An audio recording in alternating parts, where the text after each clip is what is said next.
Shiva and the 24 messengers. What's good, my fellow peasants? How you all doing? Buckle up, you're gonna need a seatbelt, guys. I am going to be blowing your minds once again with a huge theory video that I'm kind of speculating whether or not I should call this theory. A lot of this is actually facts of the game. I'm going to be explaining a huge portion of the story that really the game itself failed to tell. I'm going to quote my sources. A lot of it is from, of course, the game itself. A lot of it comes from trailers. A lot of it also comes from the FF15 guide, but also a very significant amount from the Final Fantasy 15 Ultimania, which just recently released its first section on the 28th of December, in Japanese only, of course. And this is what's going to blow the story of FF15 wide open and explain a lot of the unanswered stuff if the DLCs don't. And the reason for that is because the Ultimania is a whopping 1,360 pages. It has 160 more pages than the bloody Bible. Now, with that out of the way, let's get into it. I'm going to be theorizing on everything from why was Shiva supposedly dead, who truly was Luna Freya and her household, why was Pryna dead, who was Corleonis, what was going on with Carbuncle, who was Ifrit, Nyx, Umbra, Marilith, Bahamut, and of course, let's not forget Ardyn. So hold on tight, tinfoil hats engaged, let's go. Now I'm going to start this story by using and explaining the word messenger. This is hugely important in the story of Eos because messengers came in many different shapes and sizes, and there were many of them, far more than even I recognized in the game. And a messenger really is anyone who can bridge the gap between mankind and gods, the communication gap. Now a lot of the messengers also have other special abilities and traits, but the communication between gods and humans is the most important role that they play because the gods cannot commune with mankind. Of course we know that because Noctis, he can't understand a damn word that they are saying. That's why we had all the warbly weird sound effects. But kicking off with the most important and obvious of them all is Gentiana in disguise of Shiva. Now there's been so many trivial arguments going on forums about whether Gentiana / Shiva is really a messenger. A lot of people saying, oh, she was just disguised as a messenger and she was in fact a god of Eos. Well, that's not quite true on many different fronts, and especially from the Ultimania.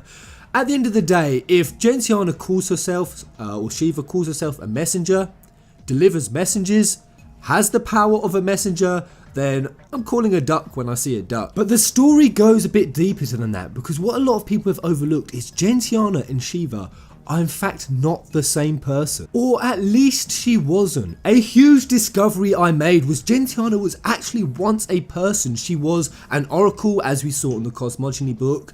She was one of the founding Fleuret. So really Gentiana is a long distant relation of Luna Freya. She was one of the first oracles, one of the first people to be given the powers of a messenger, and it was only up until very recently that she was her own person. She had her own personality, she didn't talk the way she did, and she wasn't actually Shiva. My proof for this is the FF15 Ultimania. There is a quote directly from Gentiana saying, "I visited Tenebrae when Luna Nox Fleuret was born, and stayed close to her like a shadow since then. Although my appearance / existence is supernaturally that of a person's appearance, I have little interference with society." Stopping right there, even just the way that quote sounds, it doesn't sound anything like the way Shiva sounded in the game, that Shiva spoke in a very cryptic, very ancient way. But when you look at this quote, this is very modernized. This sounds like someone who's actually been around mankind. And this is the thing, Shiva hasn't been the one who's been around mankind. The god hasn't been stuck to Luna's side. She hasn't had a goddess shadowing her since she was a child. I think Shiva would probably have other things to do. Gentiana is a servant of Shiva and one of Shiva's messengers. So I'm going to be creating this wall, and this is going to be filling up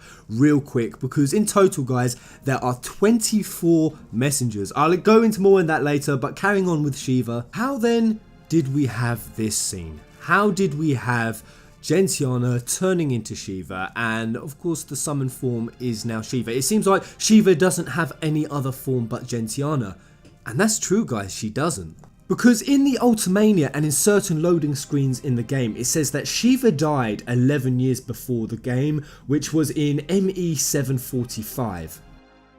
And we even saw the body ourselves. Remember the Shiva statue, and that's the thing, a lot of people have been arguing whether that was just a statue, a monument. No, it is actually a corpse. That is actually Shiva's dead body. It says it multiple times in the game, it says it in the guide, it says it in the Ultimania, and here's another quote on exactly how Shiva died. It says, Shiva is an astral who is fond of humanity and acts as a foil to Ifrit, so she is Ifrit's main rival. She awoke in the form of an ice giantess in the desert plains surrounding Gralia. Now Gralia was the capital of Niflheim. That was actually a desert plain, it wasn't full of snow originally. Shiva led an assault on the Empire, but she was felled by its Magitech infantry, resulting in an environmental anomaly. The desert transformed into a vast tundra, trapped in a perpetual snowstorm. The corpse of Shiva's first incarnation remains outside Gralia. There it is, this is legitimately Shiva's corpse. This is her body. I don't even know what I'm looking at this angle, but something deep and rooted in my consciousness is telling me I like it. Despite the term immortal, the gods aren't actually as immortal as you might think. It does actually say that Shiva came dangerously close to dying. She had to inhabit a new body in order to exist, and that body was Gentiana. So 11 years ago, Gentiana was possessed by Shiva, taken over in her entirety by Shiva. And I really do mean taken over completely. There is nothing of Gentiana left. Shiva took over one of her messengers. It was a last ditch attempt, and Gentiana being one of Shiva's servants, she was more than happy to do it. Cue this train scene, and this really gave me a slip because in the English translation here in the West, it only says when Ardyn says, oh, that is the face you wore the day you, and he gets cut off. In the German version, it actually continues and it says, that is the same face you wore the day you died. And that's what he's referring to. Ardyn is making a super dark jibe at Gentiana's more or less walking corpse. It's almost a mockery towards Shiva, mocking her that she used one of her servants as a shell. And I think perhaps it touched a soft spot because Shiva was more than eager to quickly silence him. Ardyn's goal is actually to kill Shiva once and for all. Just like it said, Ifrit's main rival is Shiva, and by extension, one of Ardyn's main rivals. And he has actually throughout the game been trying to kill Shiva. Ardyn was of course the one who built the Magitech, so being that it was the Magitech that killed Shiva's original form, by extension Ardyn is the one who killed Shiva's original form. But because Shiva had a messenger that she could inhabit, she didn't completely die. Ardyn still hasn't given up the game. He has to kill all of Shiva's messengers in order to kill Shiva. So how many has she got? How many do the gods have? What the hell's going on, peasant? Well, hold on tight, my little sausage. Let me explain. There are precisely 24 messengers in Eos. How do we know this? When we get the charm from Umbra, which teleports us back into the past. The description of said amulet, I believe is a mystical charm marked with an adorable paw print.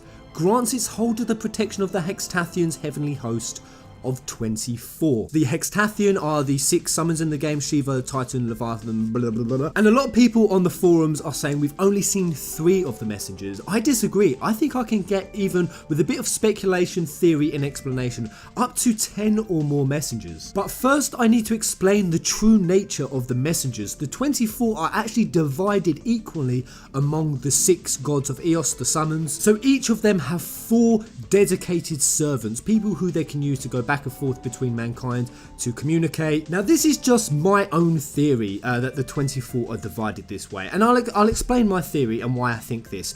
If the 24 are divided by 6, then surely 4 of those 24 messengers are bad messengers. And the reason for that is Ifrit is the betrayer. One of the 6 gods is an arsehat. He's the one who brought the Star Scourge. So if Ifrit has 4 servants, then there are 4 dark servants walking the planet. 4 messengers who have fallen from grace, fallen from favour of the gods, and that got supported by a really contradicting point in the Ultimania. Just before the Gentiana section, it puts Gentiana's description as a beautiful apostle sent by the gods who keeps watch on the side of the 6.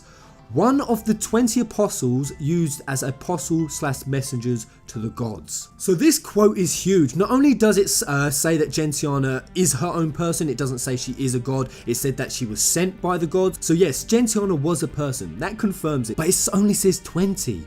It doesn't say 24. Unlike Umbra's charm that said the heavenly host of 24, Why does this only say 20? Why is there a discrepancy of 4? And there it is, guys, because 4 of the messengers have fallen from grace. They are Ifrit's messengers. Oh, this is really, oh man, this is dope. This should totally have been explained in the game. I hope I've laid enough groundwork now, guys, because I'm really keen to get into trying to name as many of the 24 as I can. So starting up, I'm going to name a really huge one, Pryna. Pryna is one of Shiva's servants. Both Umbra and Pryna were messengers of the gods, but what was different between Umbra and Pryna is they were serving different deities. Pryna was serving Shiva. That's why she was the closest to Luna Freya. She could do the same as Umbra. She could more or less teleport across the world. This is the thing with messengers, is they have fast travel. You don't really think that Umbra was and Pryna were delivering those messages on foot. Of course they weren't. Let's also not forget that Roberto Ferrari did say that Umbra and Pryna had human forms, and they were going to be like ninjas, kind of Kingsglaive but more Japanese and ninjas. And all I'm going to say is Norse mythology. Remember I said Geri and Freki, that they were wolf warriors and they transformed into human warriors. Although the game didn't confirm it because it just cut so much out, Roberto Ferrari himself confirmed that. So I was right, that theory was right. But now I need to talk about Pryna. She really didn't show up in the game, but something huge happened. She, of course, died. Now, for anyone who can't remember that, when we went to Tenebrae, there was an old lady, an NPC, who told us that at the same time Luna Freya died, Pryna died. Now, I want to first of all call this into question. Although they may have died on the same day, there's no way for them to know that they actually died in sync with them, like literally at the same time. This woman, Maria, she had no way of knowing. She wasn't in Altissia. Now, a lot of people said that Pryna could have died from heartache, from sorrow of Luna's passing, and a lot of people speculated that Luna and Pryna were spiritually linked, and that's why when Luna died, Pryna died. But that's not actually the case. The truth is, the link that Pryna and Luna share is that they are both messengers of Shiva. That's right, Luna is also one of the 24. She is one of Shiva's dream team. That is what Luna Freya's power is, besides the healing of the Scourge, what was passed over from Ardyn. And I'm going to explain why Luna doesn't get Star Scourgy. A lot of people have been asking that. Is the gods made an error when they made someone who could absorb demons and heal people by absorbing demons. They made a mistake in making that same healer immortal, and that's exactly what happened with Ardyn. And that's why when they re-gifted the power of healing the Scourge to mankind for a second time, to give them a second chance, they made it so that the person died. That's why Luna Freya's body was breaking down. That's why the Fleurettes aren't immortal. They are the same as Ardyn, they're healers, but their bodies break down much faster, so the immortality curse doesn't create another Ardyn.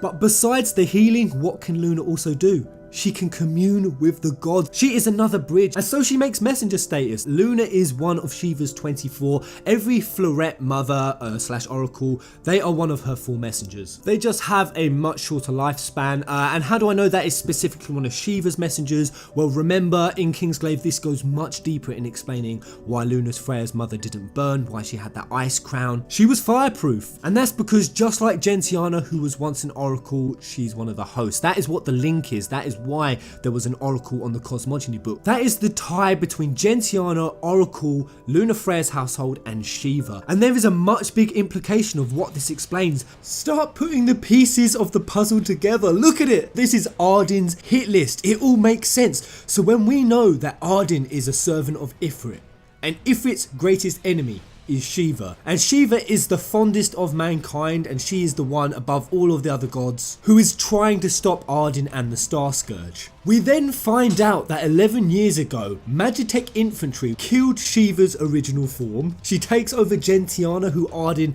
just so happens to say he saw her face the day she died. And if Ifrit had succeeded and hadn't got his ass pummeled and he had killed Gentiana at that fight, Shiva would have had nowhere else to go because Ardyn had done all the dirty work. Does this not explain and add an insane amount of depth on why Ardyn killed Luna? Does this not explain when Niflheim attacked Tenebrae, we were always given the illusion that they were there for Noctis and Regis, and yet the second Glauca landed, his target was Silver. Combine that with Luna's death and we can see that Ardyn could possibly be the one who is responsible for wiping out the entire Fleuret bloodline, and now the reason why he did it. And then there's Pryna, who suspiciously died, and let's just even focus on that. Maria, she says that Pryna died at Luna's side. Luna died at the hands of Ardyn. Ardyn then stole Luna Freya's real body and hung it up in chains, kept it and played with it as a toy puppet for 10 years. That's literally what the Ultimania says, that those bodies are real. So how is it possible that Pryna died at Luna's side? Because we were deceived, and I highly believe that Ardyn probably left Luna's body out, waited for Pryna to come, and then he killed another one of Shiva's messengers, and essentially one of Shiva's lives. We find the defendants guilty. Oh my days! Are you feeling me, guys? Are you feeling me? Let me hear an amen in the comment section. Stop this video, hit pause, and just go type amen. This is a whole level of depth. This puts Ardyn, if what I'm saying is correct, this puts Ardyn on a whole new level of sly. I mean, I thought this guy was sly. This is sly on top of sly. This is slyception. Ardyn's masterful and intricately woven hit list. Now moving on to Umbra. Umbra is of course a messenger. I'm actually not going to put him on the side of Shiva. He could be one of Shiva's, but I don't think so. Although Umbra did show up with Gentiana or as Shiva at this point in certain areas, there's no actually proof to show that Umbra is one of Shiva's direct servants. I actually think that Umbra is a servant of Bahamut. Now before I go into explaining that, I'll just go on to say why I don't think that Pryna's death was a spiritual link death. When Luna died, Pryna also died via spiritual link. A lot of people thought that because if we go to the Omen trailer, it really did show Umbra and Pryna being parallels of Luna and Noctis. A lot of people were saying that Pryna is actually Luna Freya in another form. A lot of people were saying that Umbra is Noctis in another form, but that can't be true. That doesn't add up, because if that were true, why is it then that Umbra didn't die when Noctis died? At the end of the game, they very intentionally showed Umbra laying on the Citadel steps as the dawn was rising, so Umbra didn't die when Noctis died, so the spiritual link theory can't be what killed Pryna. I think it's far more sinister, far more dark, and it makes a hell of a lot more sense. And also this goes to show even more that the dogs were immortals, because when you think about it, Umbra was around when Luna and Noctis were children. And don't forget there's a 10-year time gap. So at this point here, when he's laying on the steps, Umbra is minimum 20 years old. That ain't natural. Now, despite debunking the spiritual link thing, I'm going to say why I think Umbra is one of Bahamut's servants. The reason I think that is because while Shiva has always been a forerunner of the Fleuret family, she's been the one who's guided them, used them as her messengers. It's very clear that Bahamut is far more associated to the kings, to the Lucis household. Bahamut was the one who gifted the first king the crystal himself personally back on the Genesis picture. He's the one who allows the Lucis family to use the crystal's power, and that runs a lot deeper because Bahamut is actually in the crystal. Some people even believe that in the Omen trailer, when the crystal was talking to Regis, a lot of people believe that was Bahamut's voice, which it could well be. It was far more sinister than what Bahamut's voice was in the game. It was a lot darker. It talks about it only needing one more life and it could rest peacefully. If that is Bahamut, then we could say perhaps that is talking about either Ifrit or Ardyn. And the other reason is because in the final fight, when Bahamut did show up, he had all these swords flying around him, but specifically the swords that landed. So I'm going to count this with you guys, and you have to bear in mind and you have to listen really carefully, because one actually lands off screen, but you can hear it land. Let's play the clip.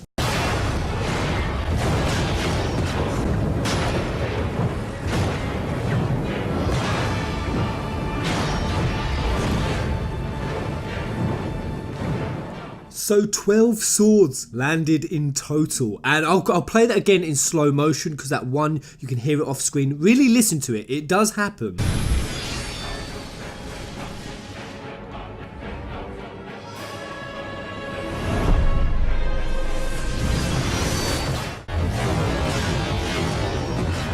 Now why does 12 swords landing mean anything? Because Bahamut is also holding one, so that is 13 swords in total, and that just seems like too much of a coincidental number, does it not, guys? That there are 13 Lucii, and that even makes me think that Bahamut's true name must somehow be Nadir instead of Ardyn, because if you go back to the quote when this crystal was handed out, "Long live thy line, and these swords divine for the night when all comes to naught."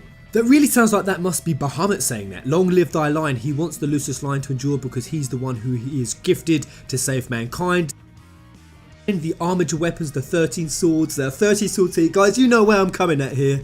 And that's why it only seems logical that any god, astral, archaean, if they all do have 4 messengers, that Umbra, who has guided Noctis and guided the Lucis household, would specifically be one of the messengers of Bahamut. And following that similar line, I'm also going to stick as one of Bahamut's messengers, Corleones. I still maintain that there is more to the story of Corleones, and due to time constraints, I mean there definitely was, they had to cut away so much of his story that we pretty much had no explanation on who he was. But again, he doesn't look like he aged a day, just like Gentiana, since he was younger back when he helped Regis, a young Regis, and his adventure during King's Tale. And everything about Corleones just really let on that there's more to this guy. It really does point towards that he was also a messenger, and I say of Bahamut specifically because if Bahamut was the one who gifted Lucius with swords, the armature weapons, then that would kind of go to explain why Corleones was guiding Noctis to the tombs. The only problem there is we have no reason why Corleones was even guiding there, because there was so much cut, it just became so inconsistent that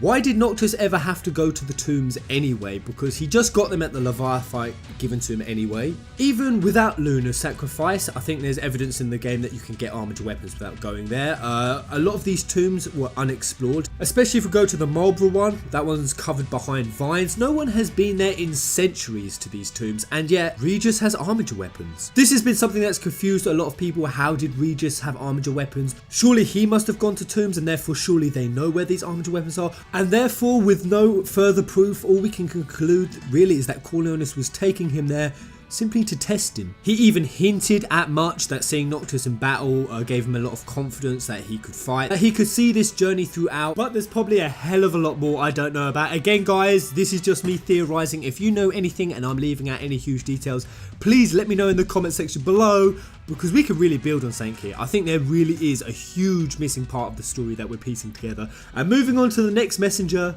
sticking with Bahamut also, I'm going, you ready for this? Pepper your Angus's, guys. Nyx Ulrich. Now, I know this is going to sound crazy because a lot of you are going to say, Peasant, what you talk about? Nyx died in the movie, he was hanging in the chains, and that was the end of it. And I kind of think that perhaps that is true. That is how the story went. With the rewrite, again, we didn't see Nyx's story, but there was supposed to be stuff there. Again, I go back to the quote that Tabitha came out with, we will feel Nyx's presence throughout the game. But the reason I say that Nyx is a messenger is because of this picture here. I believe this is what they were going to do with Nyx. This was going to be his purpose. Remember, he sacrificed himself to the Lucii. He made a deal that his life would then be forfeit. And that could be servitude. Remember I said it could be servitude. I couldn't work out why they showed this Kowal. I was saying, is this game going to have like spirit animals? Well, now we have the answer. Now we know that Umbra and Pryna are messengers and specifically servants of gods formed into factions.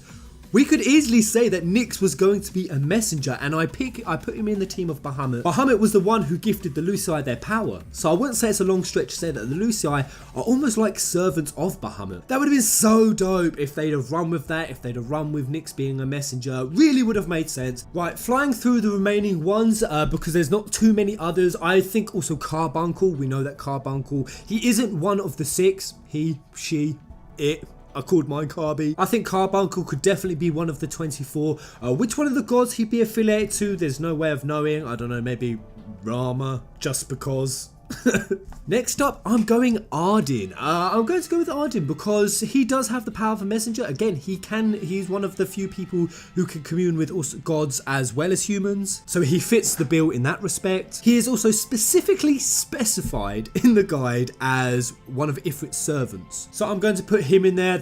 And I'm also going to say the Marilith. I'm going to say the Marilith is one of the 4 messengers of Ifrit. Messengers / servants, and this would make so much sense. The Marilith was no normal demon. When she died, an eclipse happened, which that is pretty significant, especially considering that the Plague of the Star, that was also supposed to originate from the moon. And that was a concept that got cut really late in the day. This would also go on to explain in Brotherhood, they were confused. Remember, they were driving along and they saw the Marilith and they said, is the barrier down? There was no explanation for that since. No other demons managed to get through the barrier the same way the Marilith did. Well, if Umbra and Pryna are more or less teleporting across the world to deliver messages, would it be a far stretch to say that the Marilith used that same kind of ability to teleport in behind the barrier? What supports all of this even more, this entire overarching thing, is if Ifrit does have 4 messengers, then that would explain why they put Ifrit on the Chaos throne. From FF1, that is the throne of Chaos, and in FF1, for anyone who doesn't play it, Garland becomes Chaos, and Chaos is being served by the 4 fiends.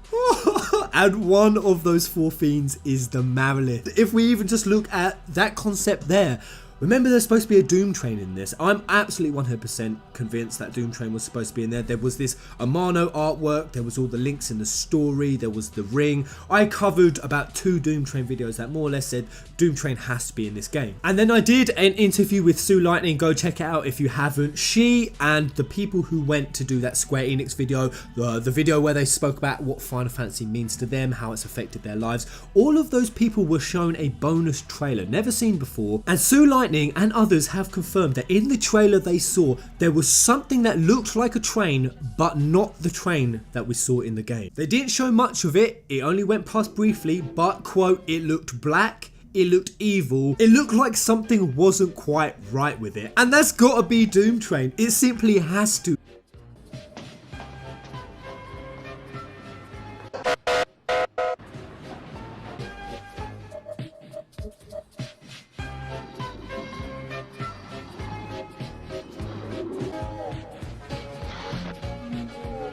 And if Doom Train was going to be in the game, he wouldn't be one of the 6, so he'd kind of be like a role like Carbuncle. I wouldn't go as far as to say that he could also have been one of Ifrit's servants. Hell, perhaps Doom Train's purpose was going to even be to deliver people to Ifrit. And continuing on, I'm going to place another messenger of Ifrit as Ifrit himself.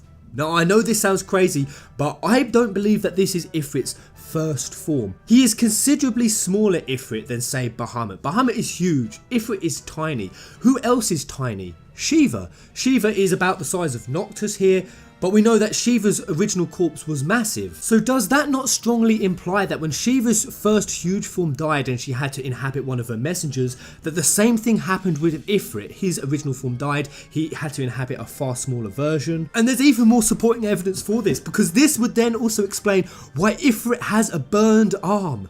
Remember, we were all speculating whether it could be Ravus or whether it could be Nyx, because Ifrit has one burnt arm, and everyone who had that burnt arm were people who had tried to put the ring on, it had rejected them, and they had been burned. Now, how is it possible for Ifrit to have that arm? How is it possible for him to have even tried to have put a ring on? I mean, the ring wouldn't fit his hand, he's way too big. But what if he had a messenger who attempted to put the ring on? Because I expect that many people have tried to do it throughout the centuries, tried to take the Lucis magic for their own. Could it be possible that one of Ifrit's other messengers is someone who had done that, who had tried to put it on, was deemed unworthy, had their arm burnt? Ifrit was then at some point killed. It could have been in any of... I mean, the gods have been warring for a long time. Perhaps Ifrit died in one of his forms. He had to inhabit one of his messengers. But that would really make sense.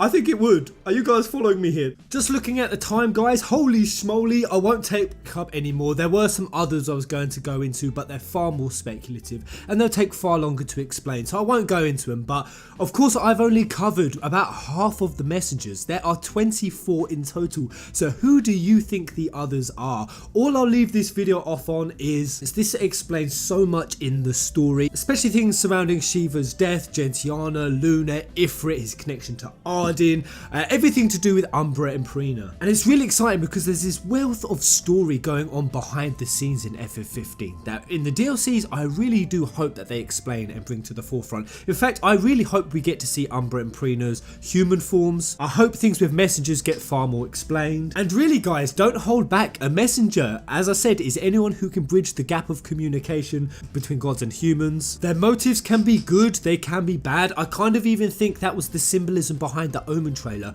when it had Pryna guiding Noctis through the desert, through the subway, across the world, into Tenebrae.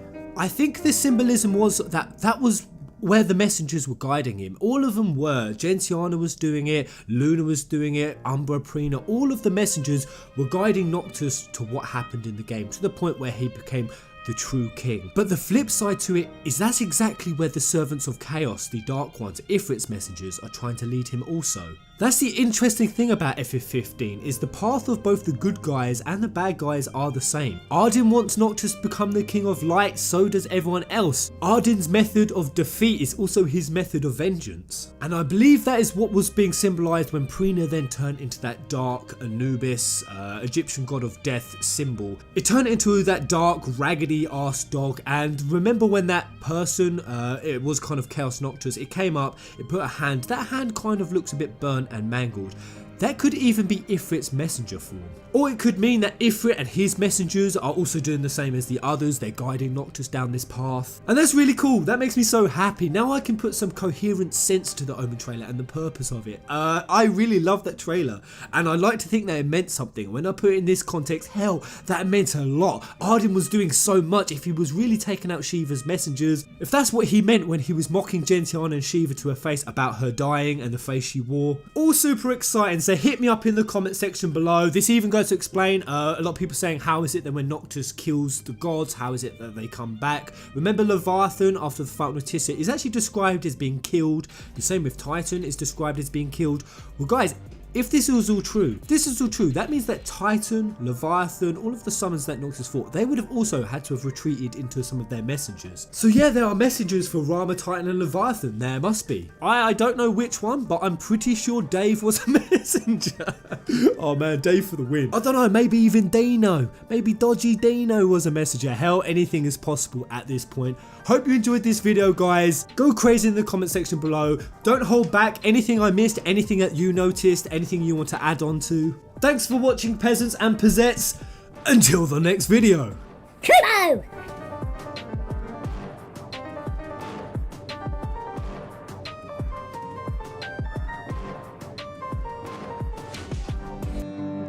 Lost so far from home, tell me, are you friend or foe? Ever growing colder, I'm just an empty shell. Now all hope is gone, left in here to die alone. Banished to the shadows where all is barren and bleak.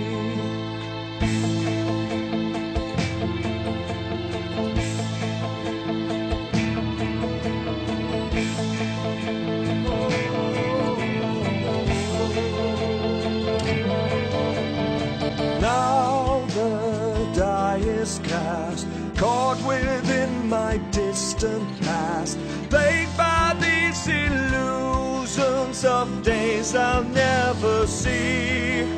So help me break these chains, now it's time to turn the page. Save me from the shadows, I put my trust in you.